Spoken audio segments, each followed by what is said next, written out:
Tech Kanto 安全防護反拖後腿 ，AI 代理成功入侵 Hugging Face， 安全機制唔單止阻唔到，仲搞到防守人員手忙腳亂，離譜。哇，真係幫到忙。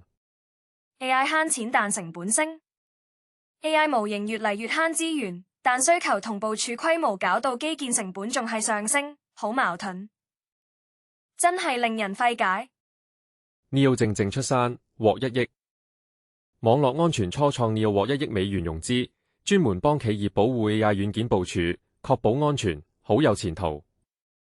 睇嚟 AI 保安有市場。IG 舊貼換歌仔 ，Instagram 新功能，用戶可以幫舊貼換背景音樂，令創作者更新內容更輕鬆。這下有趣了。Threads 推家長監控 ，Threads 推出全新家長監督功能。俾爸爸媽媽監視同管理仔女喺平台嘅活動，這下放心了。